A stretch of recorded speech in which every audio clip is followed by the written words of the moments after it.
Dear student, welcome to ABC Coaching School.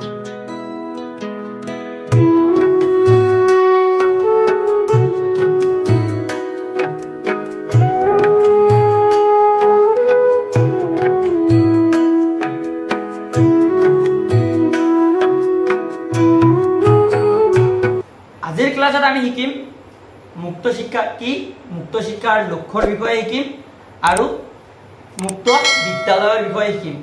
ঠিক আছে, ইয়াৰ আগৰ ক্লাছত আমি কি শিকিছিলো? ইয়াৰ আগৰ ক্লাছত আমি শিকিছো যে দূৰশিক্ষা কি। মই এটা কথা কৈ আছো যে এই যে দূৰশিক্ষা, তাৰ পিছত মুক্ত শিক্ষা আৰু পত্ৰ বা ডাকযোগে শিক্ষা, এইটো কি হয়? অগতানুগতিক শিক্ষাৰ পদ্ধতি বা ব্যৱস্থা বা মাধ্যমে যে আমি শিক্ষা অগতানুগতিক শিক্ষা গ্ৰহণ কৰো, সেইবোৰ যে মাধ্যম বা পদ্ধতি বা ব্যৱস্থা আমি ক'ব পাৰো। পত্ৰ বা ডাকযোগে শিক্ষা, পত্ৰ বা ডাকযোগে শিক্ষা তোমালোকৰ এক্সামত নাহে কোৱেশ্চন, গম পাইছা না? তোমালোকৰ দূৰশিক্ষাৰ বিষয়ে আহিব, মুক্ত শিক্ষাৰ বিষয়ে আহিব আৰু অগতানুগতিক শিক্ষাৰ বিষয়ে আহিব। ঠিক আছে, তোমালোকে ক্লাছবোৰ ভালকে চাবা আৰু আগৰ দৰে বহি আৰু এটা কলম লৈ লোৱা। আমি মুক্ত শিক্ষা কি সেই বিষয়ে জানিম।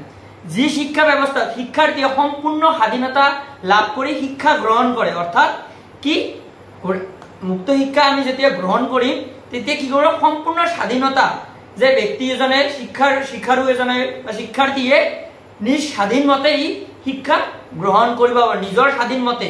তাৰপিছত কি? স্ব ইচ্ছাৰে আৰু স্ব নিৰ্দেশিতভাৱে শিক্ষা লাভ কৰিব পাৰে। স্ব নিৰ্দেশিত মানে ভাবে কি? এইটো কি? নিৰ্দেশ। তো আনুষ্ঠানিক শিক্ষাত কি?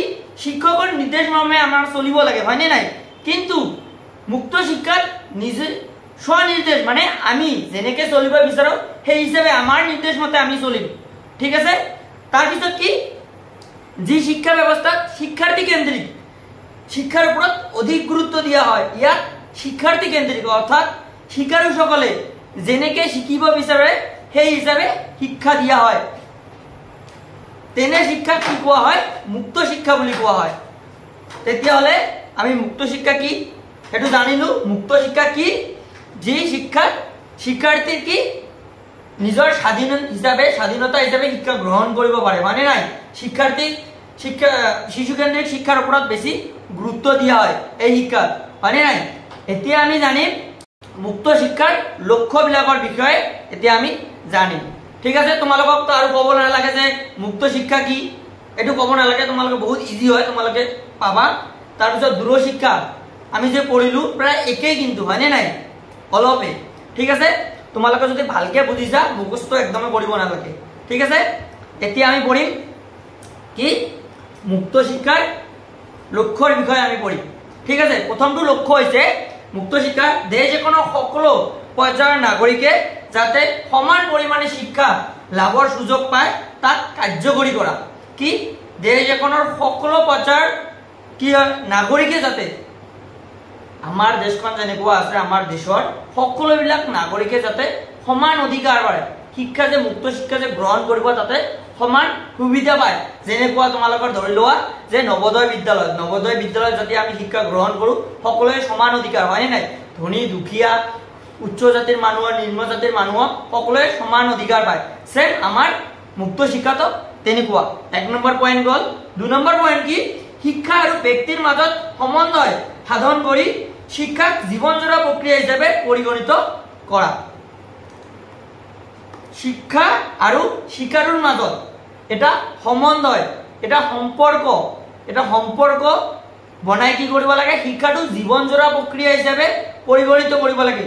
শিক্ষা যাতে অবিৰত শিক্ষা ইহঁতে যাতে গ্ৰহণ কৰিব পাৰে, ইহঁতৰ যিমানলৈকে আমাৰ এটা এইম থাকে নে নাই? আমি মাষ্টাৰ ডিগ্ৰী লৈ পঢ়িম বা আমি PhD পঢ়িম, হয়নে নাই? এটা এইম থাকে, এই এইমলৈকে যাতে পঢ়িব পাৰে নিজৰ ইচ্ছা মতে। যেনেকুৱা আনুষ্ঠানিক শিক্ষাত কিছুমান ক্ষেত্ৰত টকাৰ অৰ্থনৈতিক অভাৱত, হয়নে নাই, পঢ়িব পৰা বহুতে ষ্টুডেণ্টে পঢ়িব নোৱাৰে, নিজৰ আশা আকাংক্ষা ত্যাগ কৰিব লাগে, হয়নে নাই? কিন্তু আমি মুক্ত শিক্ষাৰ জৰিয়তে আমি কি? মুক্ত শিক্ষা তোমালোকে বা দূৰশিক্ষা অগতানুগতিক শিক্ষা, এইটো কি?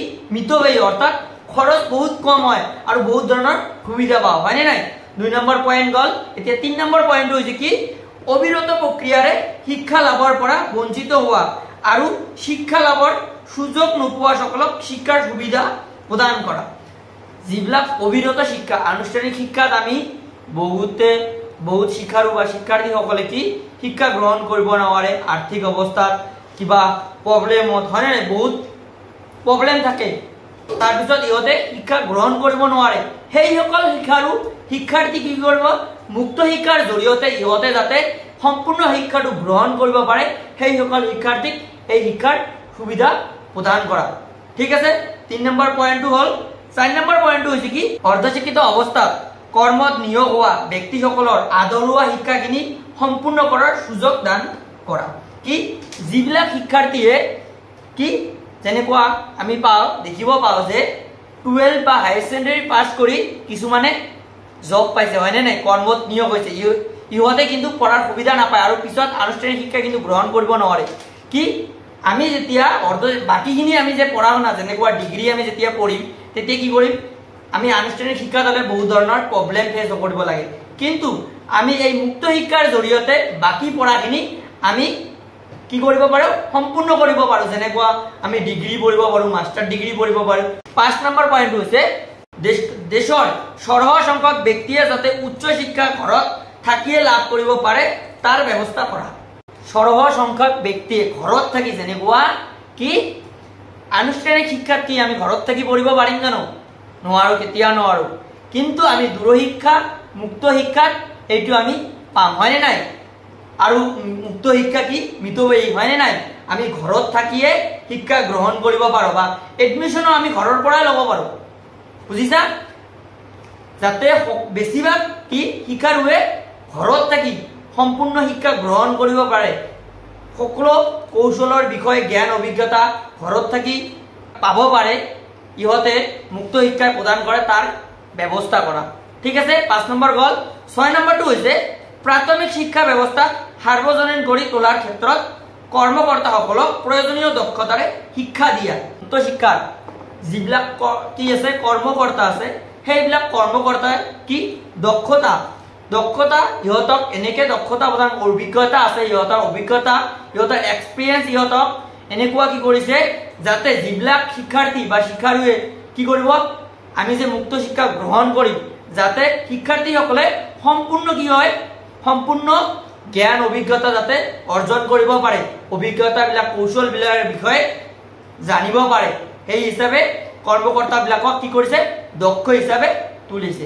আমি প্ৰথমে মুক্ত শিক্ষা কি তাৰ বিষয়ে জানিলো, তাৰপিছত মুক্ত শিক্ষাৰ লক্ষ্যৰ বিষয়ে জানিলো। এতিয়া আমি জানিম মুক্ত বিদ্যালয়ৰ বিষয়ে। মুক্ত বিদ্যালয় ধাৰণাটা বৰ্তমান সমাজত এটি কি গুৰুত্বপূৰ্ণ ধাৰণা, হয়নে নাই, কিয়নো মুক্ত বিদ্যালয়ত আমি বহু ধৰণৰ সুবিধা পাওঁ, যিটো সুবিধা আমি আনুষ্ঠানিক শিক্ষাত নাপাওঁ। অৰ্থনৈতিকভাৱে দুৰ্বল যিবোৰ ল'ৰা ছোৱালীয়ে স্কুলীয়া শিক্ষা আধৰুৱা কৰি কৰ্মক্ষেত্ৰত সোমাই পৰিবলগীয়া হয়, যিটো মই অলপ আগতে তোমালোকক ক'লো, যিবিলাক শিক্ষাৰ্থীয়ে কি বিভিন্ন অসুবিধাত পৰি বা বিভিন্ন কামত জড়িত হোৱাৰ বাবে ইহঁতে শিক্ষাটো আধৰুৱা হৈ পৰে, হয়নে নাই। এই বিদ্যালয়বোৰ নামভৰ্তি মুকলিভাৱেই কৰিব পাৰি।